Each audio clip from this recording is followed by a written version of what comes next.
All right, everybody. Thank you for coming to the Bob Higdon talk for the Very Boring Rally 5.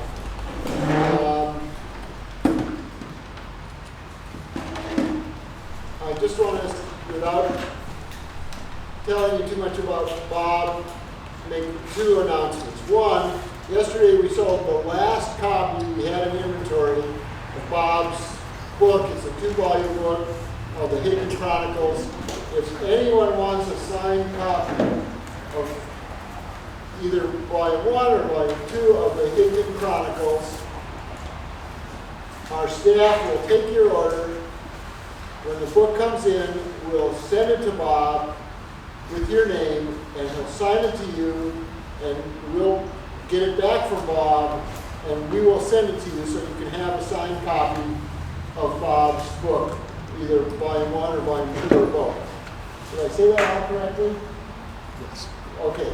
So we have no expense other than just paying for the book. We'll take care of our mistake of not having enough of his books here. That's the first thing. The second thing is, looking back over the 40 years that Aerostich has existed, I feel that I've been fortunate in business and in life in general to have lived in what I would loosely label a golden age of American motorcycling. It's been a wonderful ride, pardon the pun. And every age has its chronicle. And to me, Bob is not only a friend, but he is the Mark Twain to me, of the golden age of American motorcycling. And so without further ado, here's my friend, author, storyteller, Bob Higdon. Thank you for coming.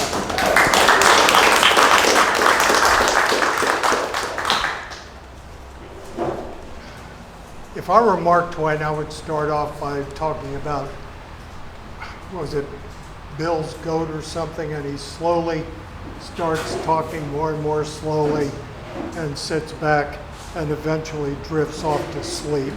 I saw Hal Holbrook do that at the National Theater in Washington one year, and I thought, yeah, Mark Twain is one of my heroes, but don't believe anything that Andy ever tells you. I wanted to talk today, and I've done this before, about why people ride motorcycles and why they stop.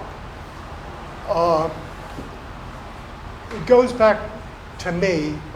I started with a Vespa motor scooter in college because I had no choice to do anything else. It was absolutely pure economics, and I had no way to get around otherwise. But I didn't stop after I got out of college and began to earn a little money. I kept at it. Some really rad bikes. And finally in '72, I went to Europe and got a European delivery R75/5. I spent the next couple of months, 2.5 months, touring Europe, going to school at Exeter for a summer law program, and just touring. I was more unprepared than the worst novice there ever was. I made every mistake you could possibly make that summer, and then some. But I mailed the bike back home to, I was living in DC then, and stayed with it. And I just never got rid of it. I actually had a choice between taking my VW Beetle to the bar exam in Baltimore, about 35-mile drive from me, or my R75 and pack my electric typewriter in the saddlebag. And because I trusted the BMW more than I did the VW, that was how I took the bar exam. So I'd never thought about why I kept riding until an unusual confluence of events that happened. I believe it was in December of '93. I got an email from the Southern California Motorcycle Association. They sponsor the Four Corners tour, Madawaska, Key West, San Ysidro, and Blaine, Washington. Do that in 3 weeks, you get a certificate. Tens of thousands of people have done this. But I called them a year earlier. I called SCMA and asked them who was the earliest finisher of this event. They had no idea, but they looked it up and said, somebody finished this in April once. Started and finished in April. I said, okay, I wanted to do it in the winter. I wanted to finish, be the earliest finisher there ever was. And there was. I finished it, I think, the day after, 2 days after Groundhog Day. Madawaska, Florida, California, Washington. Then a year passed, and I get this email from the then president of SCMA inviting me to be their banquet speaker in February of '94. I think it was February, late January, something like that. Now, the invitation, I lived in Washington at that point, DC.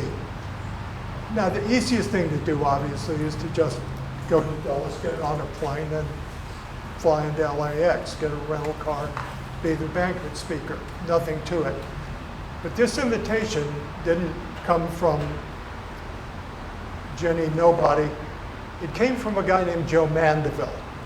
Joe had once ridden a BMW motorcycle in the BMW MOA mileage contest, 106,000 miles in 6 months. So when Mandeville sends you an invitation to come out and be a banquet speaker, you don't show up on a rental car, like got paved across the street. You show up on a bike. So I had a F650 carbureted Funduro. Fun.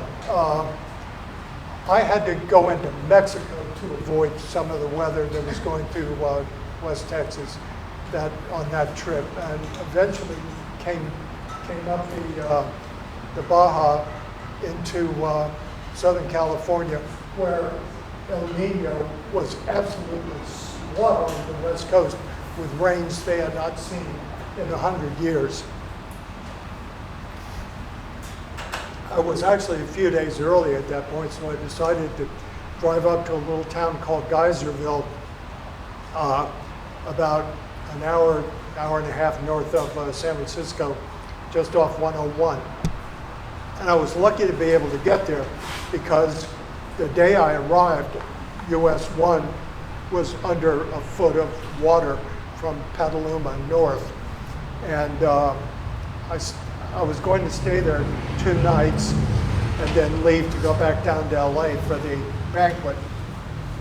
And it was, at that point, there was a little town 14 miles away, Rio Nido, that just slid down into the Russian River. It was, nobody had ever seen anything like that. Gore was the vice president then. He flew out and, come on in. He came in there to give his blessing. And meanwhile, it was raining an inch an hour for 2 days. I get out there on the morning of the 3rd day to leave. The major roads were mostly passable, apart from some outages. The back roads were gone.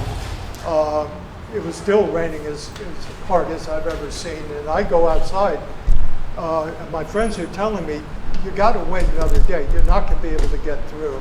I said, I'm an iron butt. I'm a cowboy. I can do this. But fortunately for me, the bike wouldn't start. It just wouldn't start. And that I'm not a particularly religious person, but I recognize the sign from God when I'm presented with one. I went back in the house, unpacked, and opened up my laptop, and I thought, why am I doing this stupid shit? Everybody I know owns a car. I hadn't owned a car at that point, I think, in probably 10 years. And normal people I knew wouldn't have dreamed of doing anything like this. I wanted to cry. I feel like crying now. It was so hurtful that I was torturing myself to what end? And I sat down and I said, I've got to figure out why I do this, because it isn't normal. And I started with, all right, what do normal people do when they see a motorcycle? They back away from it. They know that these things sitting out there are dangerous to body and soul, especially soul. The normal resting position of those bikes is this. And it will do anything it can to try to achieve that position. Your job, and this is what Andy believes is so valuable about motorcycles, is if you can keep that son of a bitch in one direction and vertical for whatever the length of your ride is, you have achieved something that very few people can do. How few? 98% of the vehicles registered on the roads are not motorcycles. That statistic doesn't change from year to year, going back as far as until the memory of man runneth not to the contrary, as lawyers like to say. 2% of us are the only ones who will get on those things. So if you're looking for a definition of normality, motorcyclist is not it. I wish it were otherwise. It is not. We go back 100 years. Woodrow Wilson. And the eugenics movement. It was the time of discovery of what it is about mankind that makes man unique. Did he get to this way because of nature or nurture? And eugenics was tending to say this, as the name implies, it's genetics, and we can actually breed great classes of people. There was a case that went to the Supreme Court in 1927, Buck versus Bell.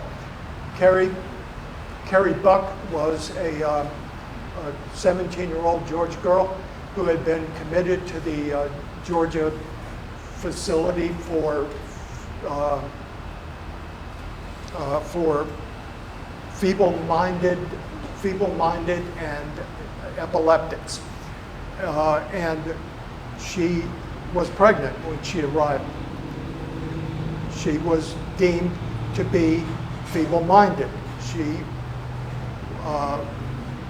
had this child, and then they sterilized her because Georgia had passed a law in true eugenics fashion saying that these feeble-minded people are serving no useful social purpose. And it turned out that Carrie Buck had actually been on the honor roll in high school, but she had been raped by somebody in a small town, and to avoid the shame of this pregnancy, her family had just shipped her off to this asylum. Her mother actually was pretty low grade, but Carrie's baby showed all kinds of signs of being perfectly normal before she died of measles at an early age. Carrie ended up suing the people who had sterilized her. This case went to the U.S. Supreme Court, 1927, Buck v. Bell. The majority opinion was written by Oliver Wendell Holmes, a eugenicist himself, and William Howard Taft, former president, was on the court, who was also a believer in eugenics. And the famous quote that came out of that, as they affirmed the state's right to sterilize Carrie, 3 generations of imbeciles are enough. Well, that was and this decision of the U.S. Supreme Court, 8-1 in favor of it, was used in support of the National Socialist movement to improve their racial manipulations to achieve the great Aryan race that they were looking forward to making in the 1930s. So you can see that eugenics has, at best, a spotted history, but it did give rise to this question about how we get to be the way they are, and how that actually occurs. So this nature versus nurture thing was in full scale back then. Even was still going when I was a teenager. When I was about 15, I saw a documentary about this. They took 3 subjects who were lower class people by any measure of the term, treated them to intensive social training, how to use 3 different salad forks and finger bowls and the rest of it, what a tuxedo looks like, the works.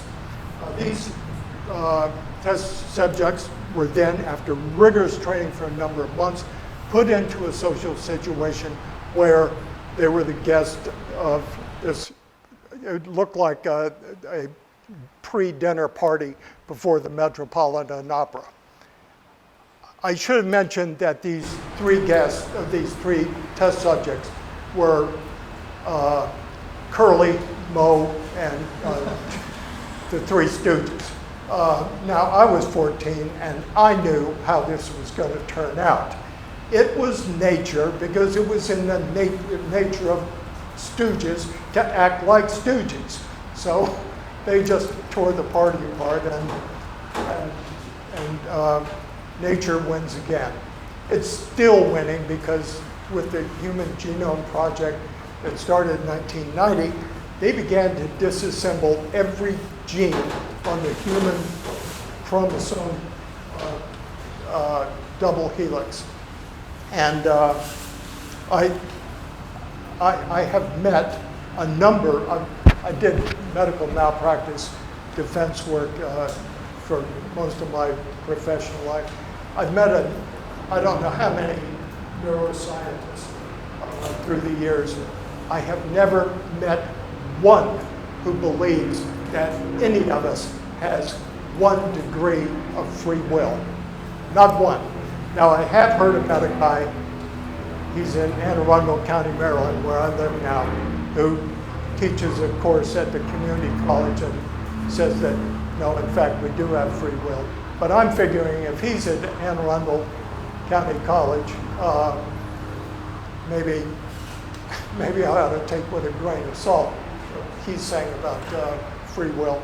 Anyway, so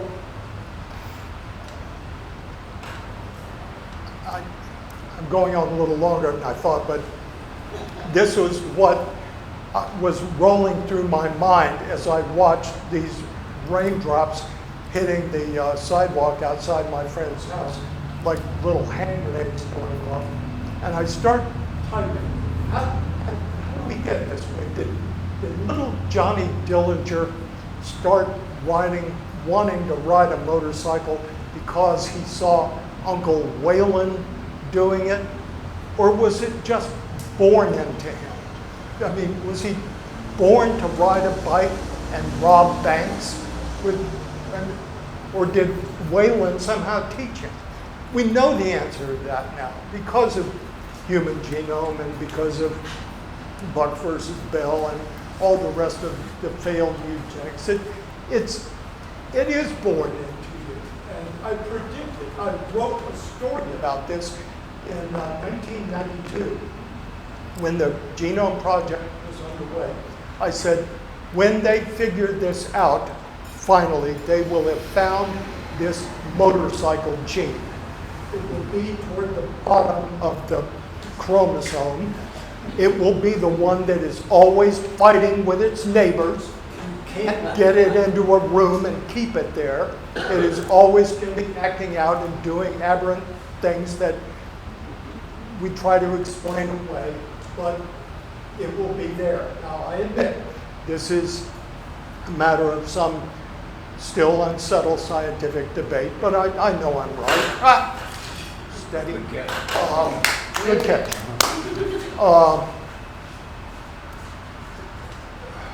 It's that gene that makes us do this thing that we do. And once you can confront that and accept it, it's like you give up your idea of free will. You've never had any. It's these neurons and axons firing away in the center of your skull. There's nothing you can do about that. You have more control over the phases of the moon than you do about whether or not you're going to get back out there and ride that stupid thing. So we will just settle that. Fortunately, well, society has found any number of ways to deal with people who have this kind of personality, this gene that creates unusual behavior. We've co-opted it by saying, well, we'll give you a license to do this.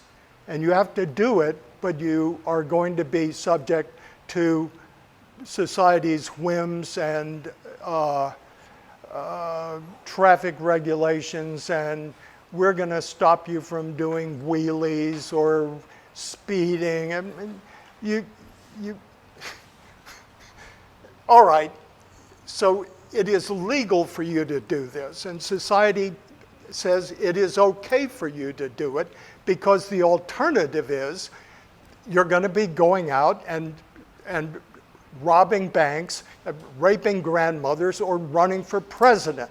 And we don't want that. It's just easier to let you go out there. We know what's going to happen to you when you go out there.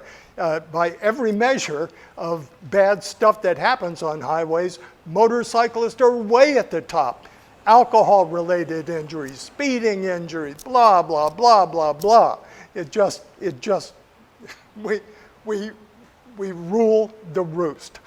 But at least we are acting out our genetic compulsion. There's nothing we can do about it. You can't blame us for it. We just are. The geneticists call these compulsions the 4 F's: fighting, fleeing, feeding, and mating. And this is just part of that compulsion that you have no control over. Why you ride, that's why you ride. You just can't help it. And you knew this. You were embarrassed about this when you were a kid. The first bike that you brought home, you didn't bring it home, did you? You hid it in your buddy's garage. If your mother saw that, she'd have had a fit. She'd have sent you off to live with Carrie Buck. You'd have been better off coming back home with a 7th Avenue hooker. At least she wasn't going to kill you. But all right, that's done. They have finished the Genome Project. They finished that about 10 years ago. I admit they haven't actually announced yet that they have isolated this motorcycle gene. It's recessive. Otherwise, there would be more and more motorcyclists coming along every year, and they're not. So we know it's at least not a dominant kind of gene. But we have a problem here, do we not? If you have no choice but to ride the bike, and oh, by the way, when I finished these thoughts, I turned it into a story. The next day, the weather had actually cleared up a little. I made it to LA to the SCMA banquet, and I gave basically this talk. Why do people ride motorcycles? I hadn't figured out yet why they stopped, but and I gave this speech, and Mandeville was proud of me. I had ridden out on my motorcycle, so I hadn't lost any points with the Iron Butt Association merit system, and it was all a great success. I got a free dinner. It only cost me 3 weeks of my life. But about 1985, there was an article in Rider magazine by one of their staff guys, a fellow named Bo Allen Pacheco. I don't remember in what context this sentence was, but it has stayed with me like few things have in my long life. And he wrote, "Sooner or later, we all stop riding, period." But how can that be? You have a compulsion to ride this bike. But we know that people stop. I have stopped. Are they drawing a chalk outline around your body? You've stopped. Are you spending more money in emergency rooms than you are in gas stations? You might figure, is this worth it really? But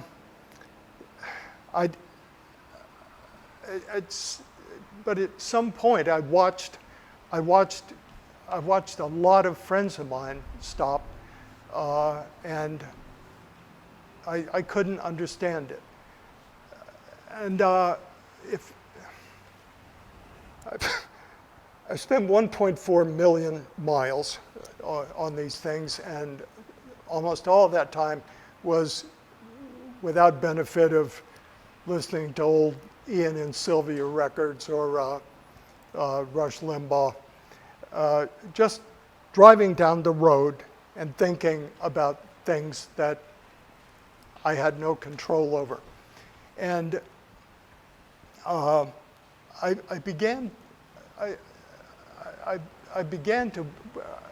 to try to figure what gets people to the point where they can't take it anymore and they just walk away. And I think, well, they had a bad day. What's a bad day? Well, there wasn't, it was like you're a Supreme Court justice and you're trying to decide whether this pornography is legal or not. Potter Stewart was a justice on the Supreme Court in the 1960s when a lot of these pornography cases were coming up to the court.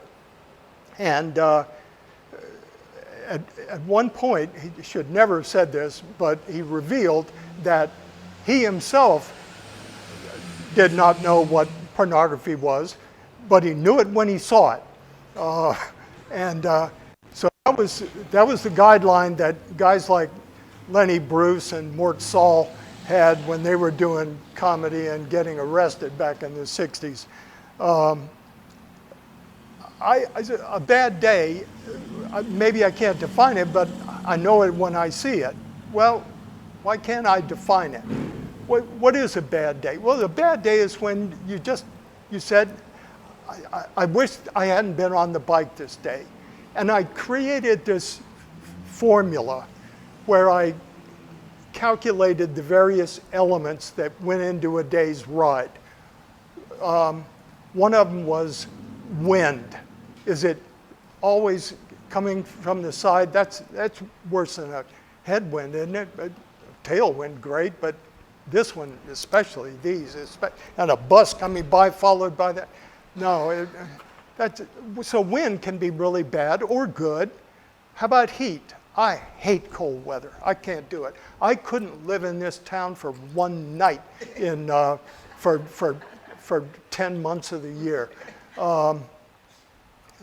But you might not be able to take heat. I can do 114 degrees, and then there was the road. Is it gravel? Ugh. Dirt? Ugh. Nice back road? Yeah. So that was in there. The elements. Is it raining, snow, fog, sunny day? And then the scenery. Is it coming up here on the interstate from O'Hare? Or riding up to Voyagers? Yeah. All of those things, I weighted them and gave them various weights. But the one above all, the one that what I called oneness, or my mood, at the end of the day, that dominated everything else by a huge factor. If I could go into the motel at the end of the day with a smile on my face and a lilt in my voice, and my boots just clicked along instead of slogging, my mood was great, and it was going to be a good day no matter what happened. I wrote a story about this. I calculated the total would be expressed in fun units, FU. FU equals 2 times the cube root of the summation of wind, heat, elements, roads, and scenery, all added together, times oneness. And these were all graded and 0 to 10. And it comes out, if everything is maxed out, you get a score of 10. If oneness is 0, everything is 0. So, and there I had a quadratic equation to express whether or not I'd had a good day. I'm losing you, aren't I? Right. At the postscript of this story, I said, yes, I know that nobody is going to go through this kind of idiocy, but trying to figure out the silliness of a good day or a bad day is about as useful as the silliness of a quadratic equation to try to describe it. Anyway, there is a way using the Higdon fun unit formula to describe whether or not you've had a bad day. What does this mean? Well, it means that if you've had a bad day, you now have 1 fewer bad days left in your storage bag of bad days than you had when you started. Now, how many bad days do you have?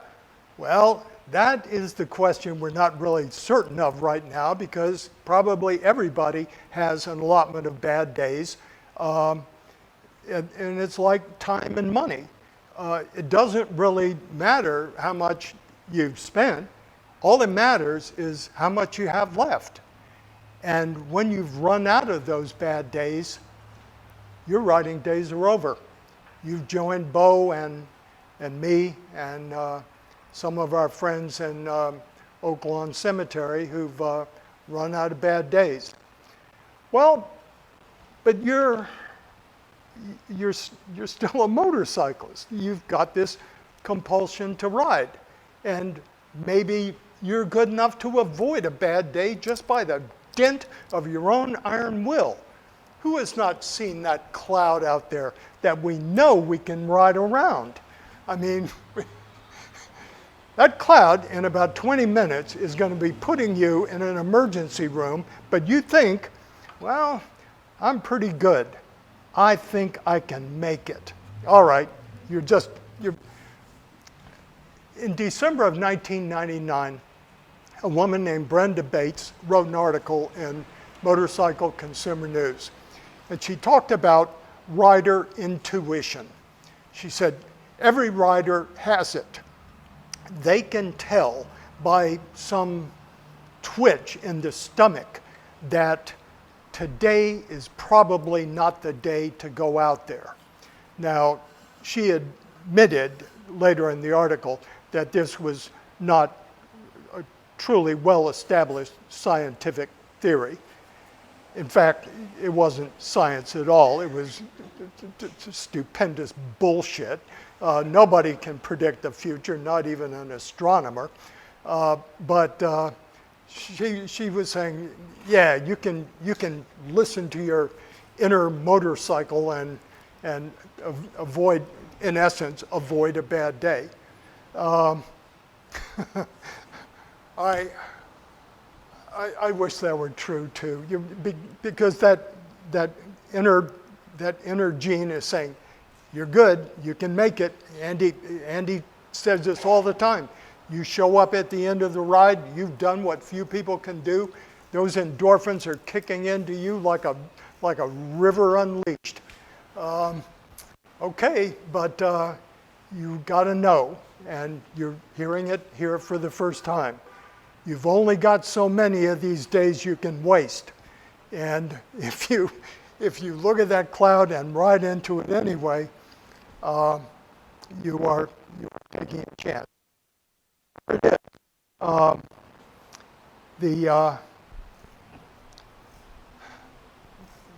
These two factors are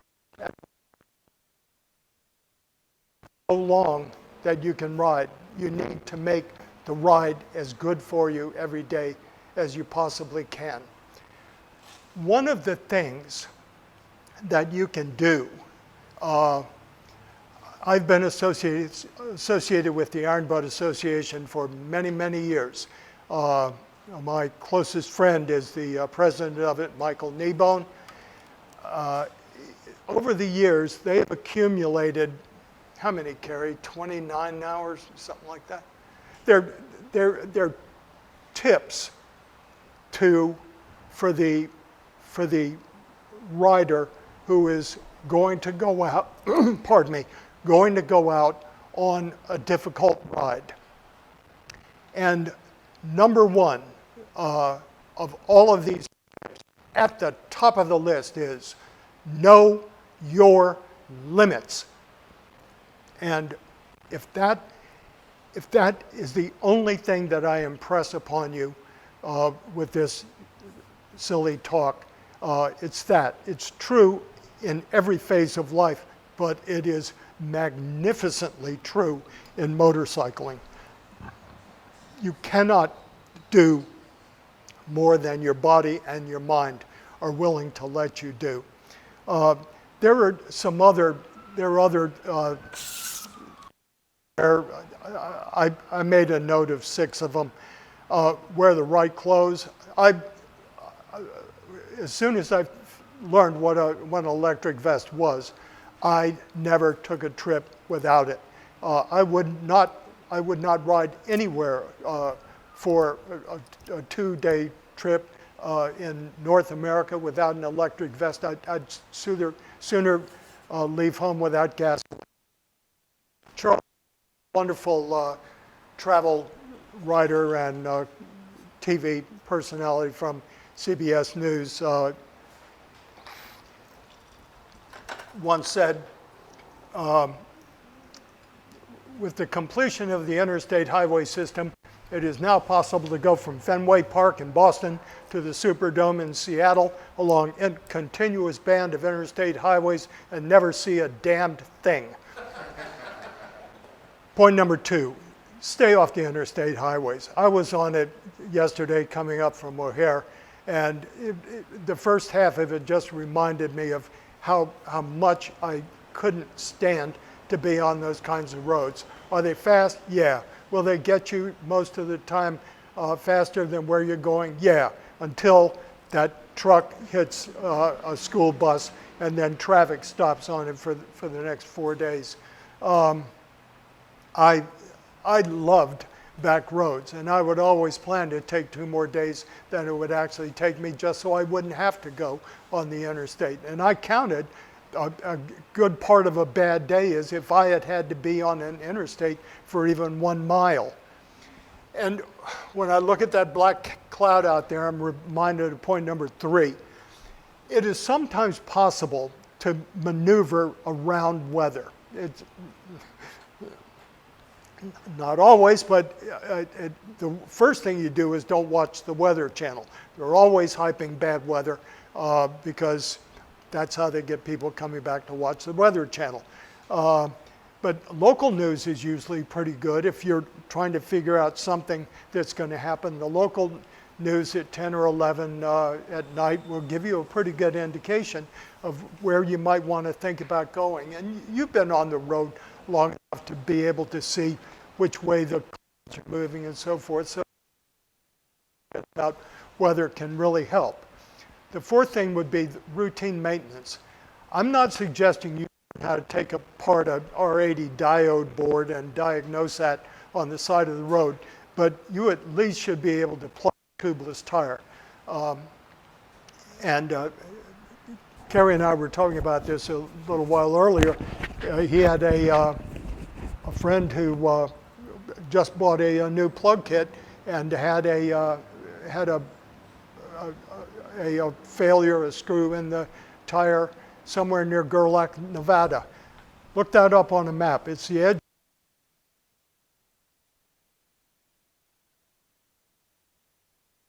And when I say zero motion, but he had his plug. Oops, forgot his compressor. That does you a lot of good when you're out there. You've got a nice tire, it just doesn't have any air in it.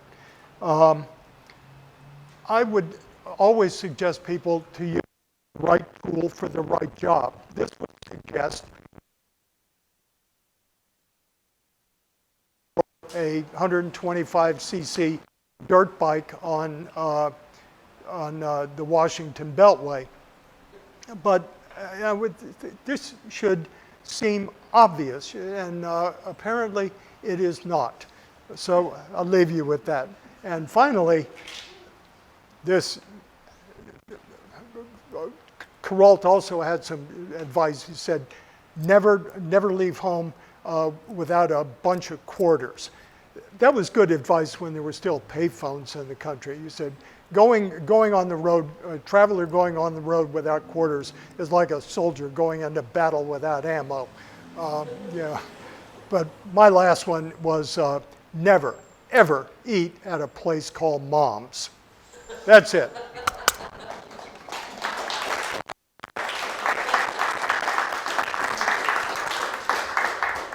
Will you take some questions from us? Sorry? Will you take questions for a while? Oh, sure. Molly. Trying to formulate how to say it. So, when you stopped writing, what was the intervals of the time frame between your last rides? Was it like you rode one day and then 3 days later and then that was your last ride? Or was it kind of gradual where you saw, because like I'm not much of a motorcyclist, but I'm thinking as you're talking, I'm thinking about the other things I like to do, like rock climbing. I haven't been climbing in years, but I just held on my shoes, and now I'm like, is it time to give them up? And my interval of climbing got shorter and short, you know, like, do you know what I'm trying to?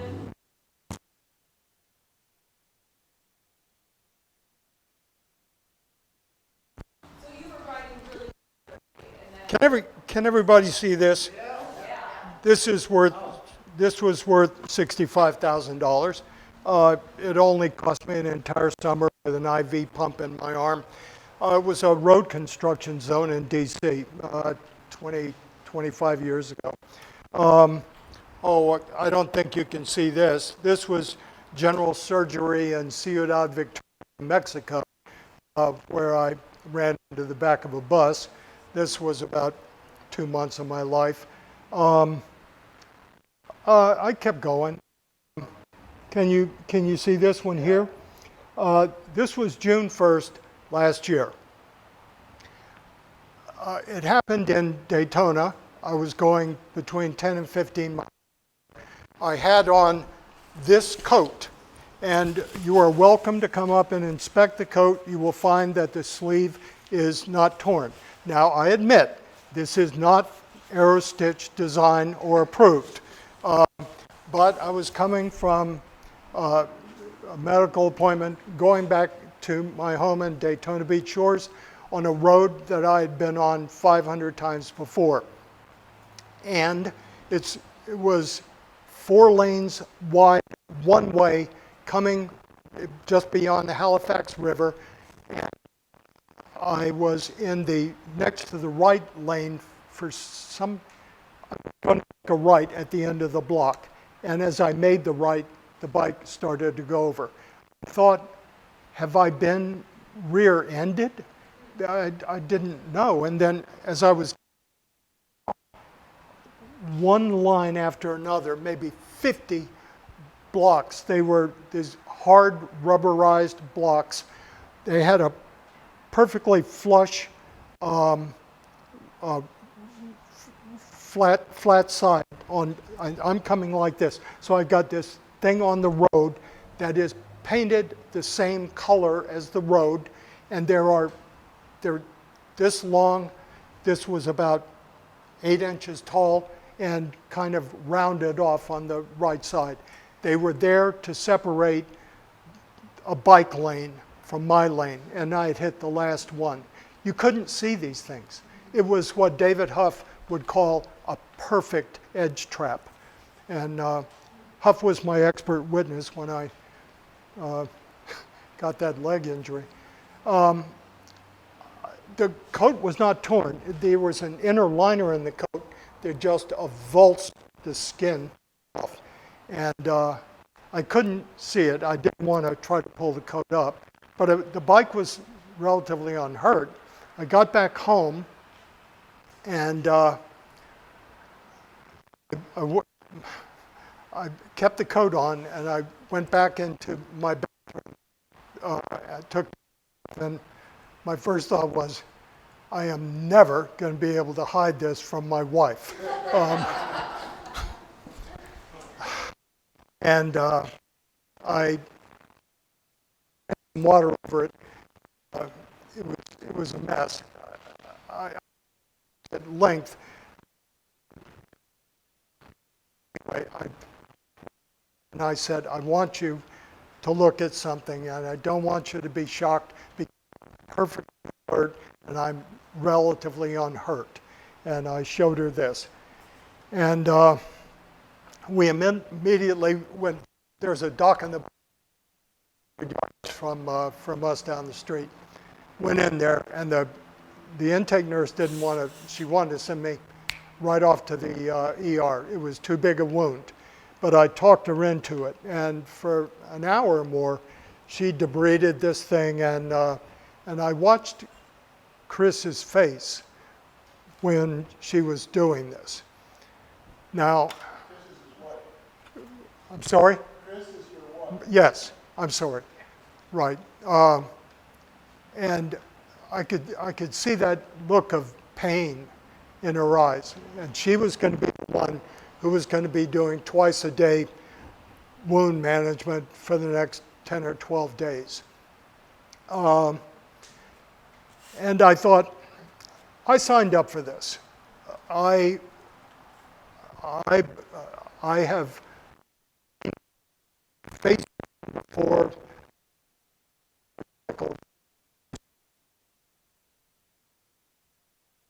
memorial service. I don't even remember how many by now.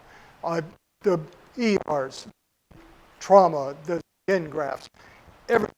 You know, I've seen zippers in the backs of the people. They're never going to walk again. But Chris, my wife, never signed up for any of this shit. And that was it.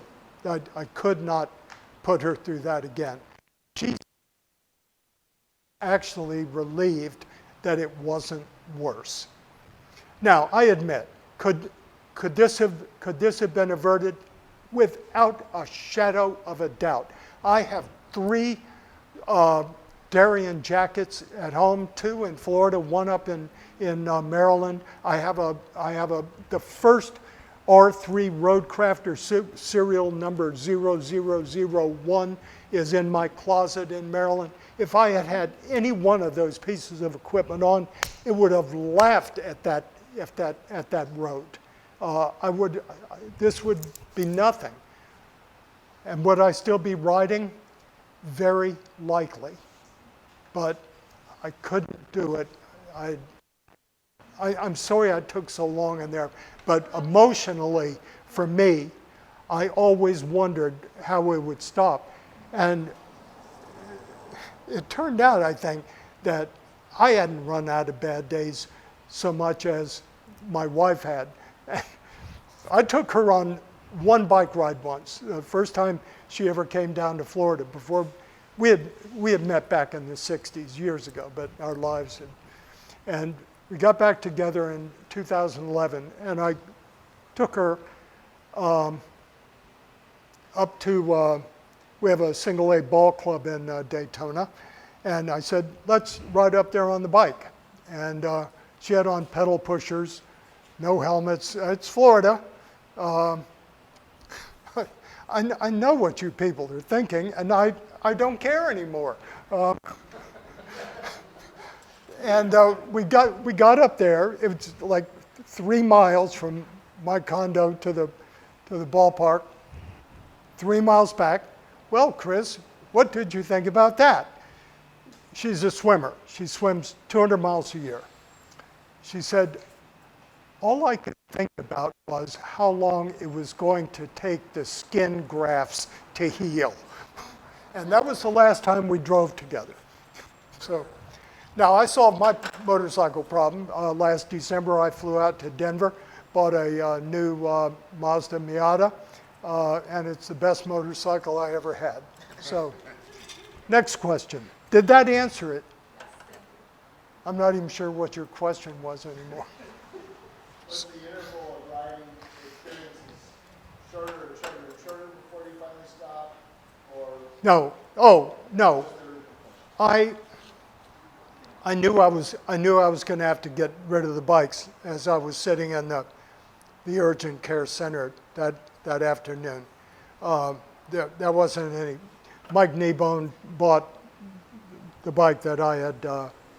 It had some cosmetic damage, and I fixed all that up, and he came down and got it. I had a F800 GT. F800 GT. That I took to Bob's BMW. I bought the first bike that Bob's BMW sold when he opened as a franchise from Bob's Used Parts. So I thought it was fitting that I sell him back the last bike, the last BMW I would ever have. I do think about it. And I'll tell you the truth. I have a friend in Turkey who I've been on some rides with him to all over Turkey. We did a ride into Romania. We did another ride along the Adriatic coast in Greece. He was talking about a ride from Cairo up to Nordkapp, top of Norway.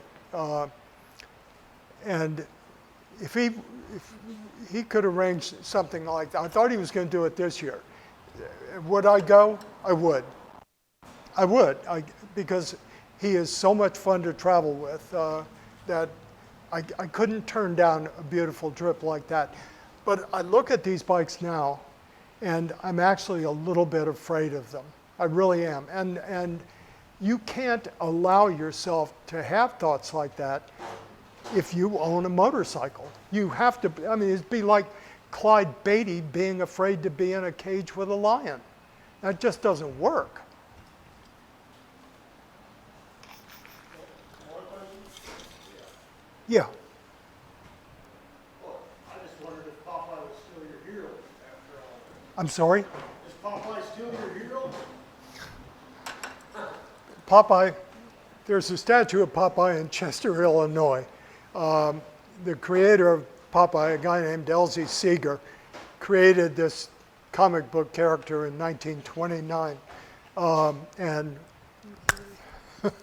I love Popeye because Popeye is very, very simple in his purpose. He has to avenge evil wherever it may be found. And how could you not admire and love someone who can do that? So, yeah. I wish Popeye were running for president next year.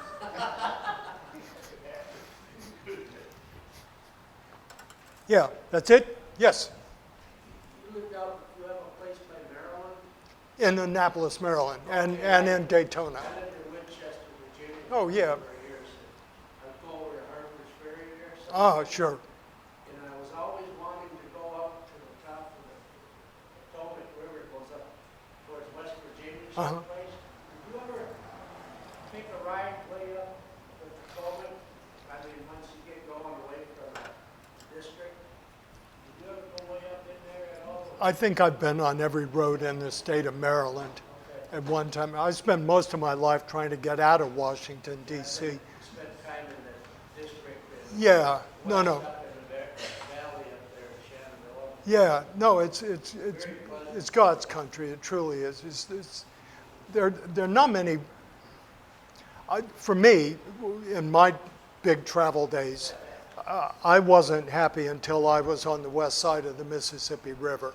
I think all of the country's great roads are in the west. If you recall, do you remember Route 50 goes right through by Annapolis?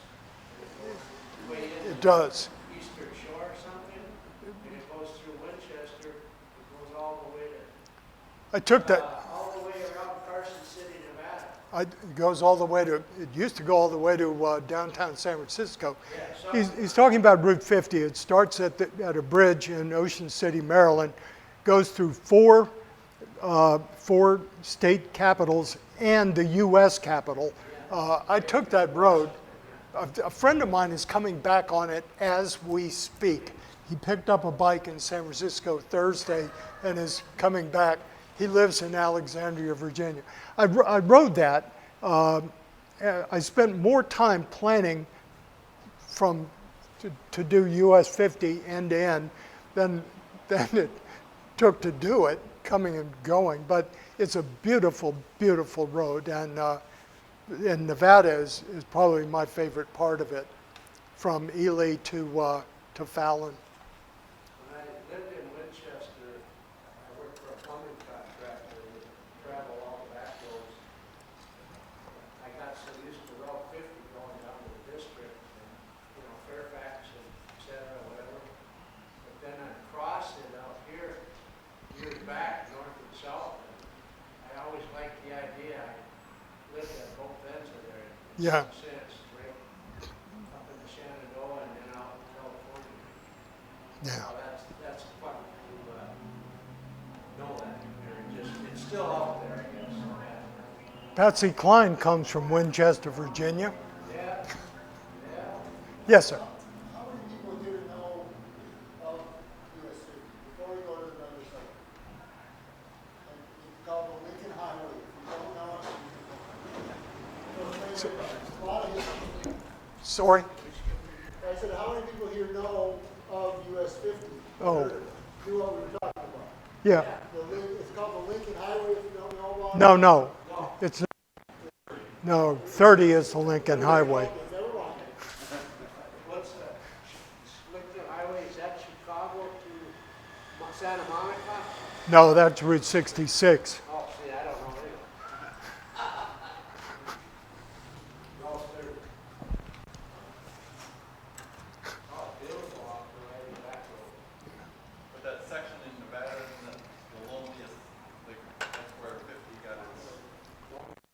coming out of Nevada on US 50, there's a sign on the road. It says US 50, the lonely America.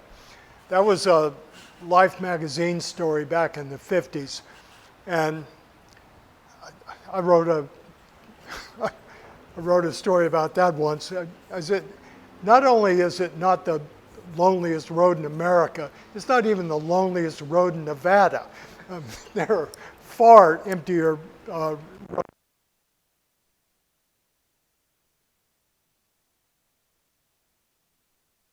You go along on flats, and then you come through a string of mountain ranges that run north and south. So you can start to disassociate when you're on roads that you just don't have to do anything other than that for 400 miles.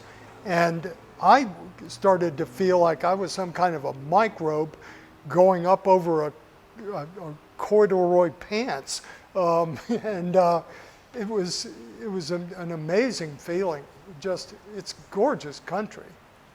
I traveled Route 50 from Winchester in the valley all the way to Ohio, too, and you're going over the ridges. Well, Nevada is even more pronounced because this is extremely high desert, 7,000 feet or so, almost. And then these mountains, they're not tall mountains. Above the roadbed, they're only a couple of thousand feet maybe, but you're over them in 5 minutes, maybe 10, and then you go 50 miles without turning an inch, and you go up some more, and just one after another. It's unforgettable. Yes, sir, finally. So you mentioned earlier about motorcycle tips. Yeah. One tip was know your limits. How do you find out your limits? Well, Unless you try to shoot them. the general rule here is you start with a bag of luck and it's completely full. And you start with another bag that is experience, and that is completely empty. And you want to fill up this bag before you run out of this bag. And experience generally comes from a bad experience. So you need these bumps in the road to fill up your experience bag while you still have enough chips in your luck bag to get you through. We all, how could I have done that? We say that every single day. And I was pissing and moaning yesterday on a phone call when I finally got to the motel. I called her and I said, they hadn't saved my rental car. It was blah, blah this and blah, blah that. And I hate United Airlines and X, Y, and Z. And she is the soul of calm. She is my board certified psychiatrist. She brought me down to earth. She said, we need to start focusing on how many things went right. First, we both woke up this morning. Hey, you're right. I'm 83. My two college roommates, one of them's in a wheelchair now, the other is fourth-stage prostate cancer, will be dead before the end of the year. I've got bruises and big knot on my leg, not from motorcycle, from pickleball. I play 4 days a week. So, yeah, I know. I can't tell you how to, it was judgment, that's it. If all you had was good judgment, you would never worry about anything else. But all of life's terrible stories are about people who made who made bad judgments. And some of it is deliberate. I smoked something like 80 pack years. I don't know why I'm sitting here, but I haven't smoked in almost 25 years, and I feel overjoyed that I'm still here. It was a terrible thing for me to do to my body, but I still had some chips in the bag. So, did that help at all? No. No, it didn't help me. So you take a lot of trips in your motorcycling career, lifetime. What's one of your favorite trips that you've taken? One of your favorite adventures? Write this down. You start in Grand Junction, Colorado. You go up into the Colorado National Monument. It used to be, I think they've upgraded it to some kind of, it may even be a national park by now, but it's really beautiful. You come down out of there and you take a side trip into this little town called Fruita, Colorado, F-R-U-I-T-A. One of the intersections in town, you'll see a sculpture. It's a wrought iron sculpture about this big of Mike the Headless Chicken.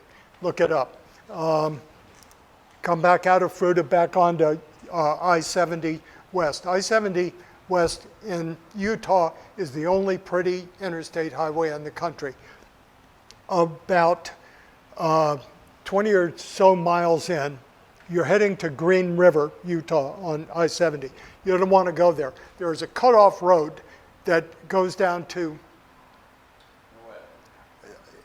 you're right. I was trying to think of a little town, but don't keep going to Green River. Cut off the back way. You go along the back side, the east side of Arches National Park. Arches is not a great park, I don't think. Moab is too expensive. Don't even think about trying to stay there in the summer. Keep going south to a town called Blanding. There are lots of little nice motels you can stay, spend the night there. Or if you really are, yeah, you can keep going. Now you're going to get off of this southbound road from Moab to Blanding, and you're going to take Utah 95, write that down, over to Hanksville, and then to the entrance to Capitol Reef National Park. Used to be a national monument, still should be. And that goes over to Torrey, T-O-R-R-E-Y, Utah. Plenty of motels there. The next day, take Utah 12 south down to Escalante and over to Bryce Canyon. You'll go through Natural Bridges National Monument, Bryce Canyon. Everybody's got to see that at least once. You come out and you hit US 89, take that south down and follow the signs to Zion National Park. I've likened Bryce to a ballerina and Bryce Canyon to a Big Ten linebacker. These two national parks could not be more dissimilar. This Bryce is so delicate, it looks like it would break if you just look at it. And I've never seen rocks bigger than the ones they have in Zion. And that's the greatest ride that I've ever seen in North America. I've forgotten, in Utah 12, there's a turnout that it used to be just dirt, and I would just park the bike and sit in that dirt and look at this panorama you could see for 70 miles. And no camera can take a picture of that. A little farther along is a place, and you can Google this too, you can see it on Google Maps. It's a place called Hogback. The road is the exact width of the highway, and it just drops off on either side. I'm telling you, you've never seen anything like it. It goes like that for a mile or two. And when you get to the end of it, find a place, turn around, and drive back. It's just, you can't help but smile being on something. So how can this road have not eroded yet? That's it for me. One of those roads, a friend of we went down to, I think it's Mexican Hat, Mm-hmm. stayed right on the river there. That's 193. That's Monument Valley, John Ford country. Yep, yep. And if you ever go there, there's like, down at the river, there's some wild donkeys, but they're not really wild. If You mean in the town of Mexican Hat? No, at the hotel, it's right on the river. There is, right. It's right by the bridge. Yep. Yeah, I've stayed in that place. It's fun, there's many, many places. Yeah. I thought you were going to say probably the, was it the road of bones that you took across Siberia? With you and, Didn't do the Road of Bones. you didn't do that with your phone? That one goes north from Yakutsk up to Magadan. That road is impassable. I know only one guy who did that. His name was Simon Millward. He was an Englishman who was doing a world tour to try to raise money for some. Anyway, he took that road, and he was almost blind without his glasses, and he was bending over at the edge of the river to take a ferry across, and his glasses dropped into the river, and he couldn't see. He couldn't see you, and he got onto the ferry with his bike, and he turned around, and there was a guy who had about a 10-foot by 6-foot board that was covered with eyeglasses.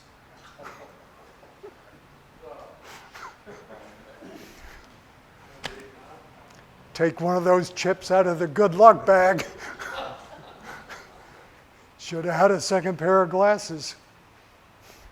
Yeah, I said that, I bring 3 pair of glasses Yeah, when I travel. yeah, sure, me too. Yeah, I just do it right. Just one place, and I just extra keys, Yeah. that, have a little routine. It's interesting, hear about Annapolis and Oak Fifty, for me, I haven't been out there for a long time. Carrie? I don't know much about this. I heard you wrote or you've written about it, but did you not ride to every county seat? I mean, how many county seats did you go to, and why?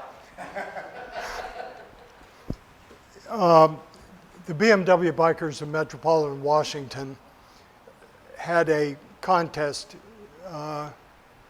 in the 90s to see who could visit as many counties as possible in Maryland, Virginia, and Delaware.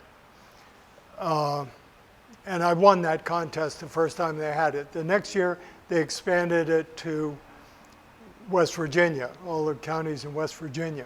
And I won that contest again. And as I was walking up to receive my plaque or bowling trophy or whatever it was, I said just a little too loudly, "This contest is too easy. We need to make it every county in the U.S." And everybody laughed, and even I chuckled at the arrogance of such a silly thing. But then I started thinking about it, and I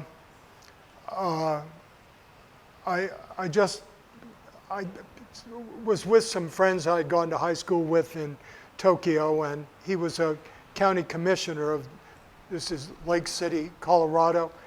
And he took me to the courthouse, and I put my bike in front of it, took a picture, and then I saw the Gunnison County Courthouse on the way back to Denver, took a picture of that. And then I drove to Florida, back to Florida. Every time I'd see a courthouse, I'd take a picture of it. And that was in the fall. And over the winter, I went to Atlanta and saw more courthouses. And finally, I decided, I wonder how many there are.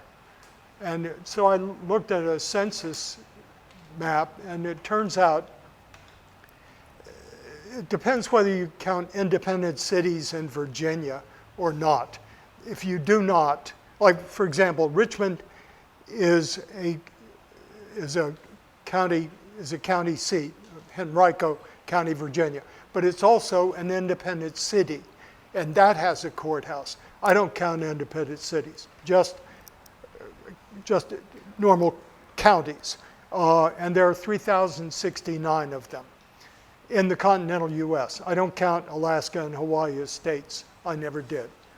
They weren't states when I was going to school and rolling up the 48 state flag. So fuck them.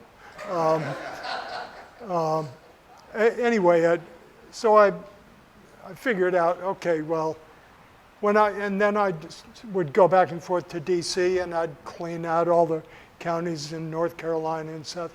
And finally I realized, okay, this is going to be a commitment. And it ended up taking 5 years, but I did it. Now, you will hear people say that I visited every county courthouse. I did not.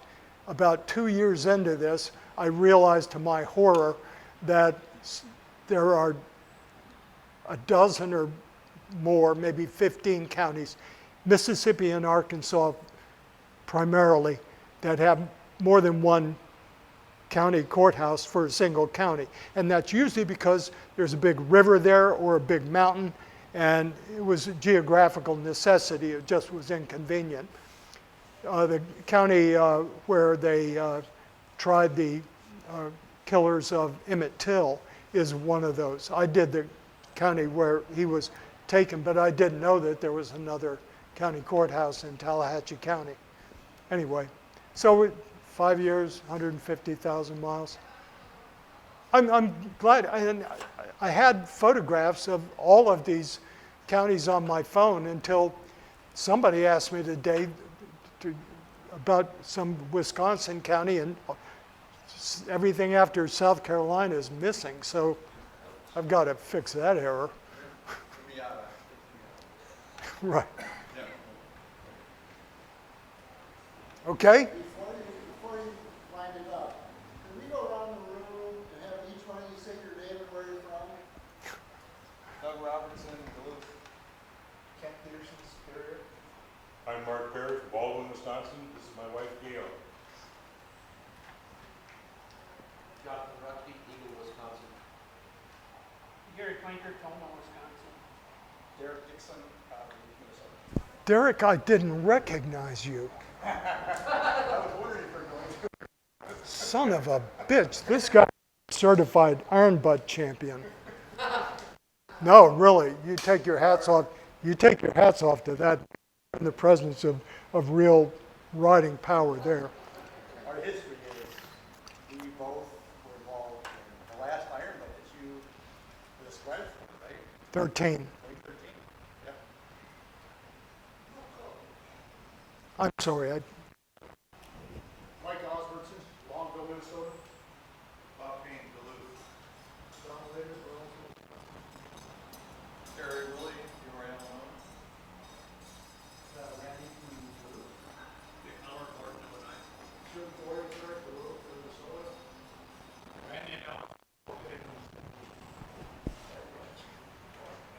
Nice to meet all you guys, and thank you for coming out. I apologize if my speech offended anyone. I didn't realize there was a lady in the room, but I heard you before, I knew what somehow I'm not comforted by that. That was fun. That was fun. Period. All these.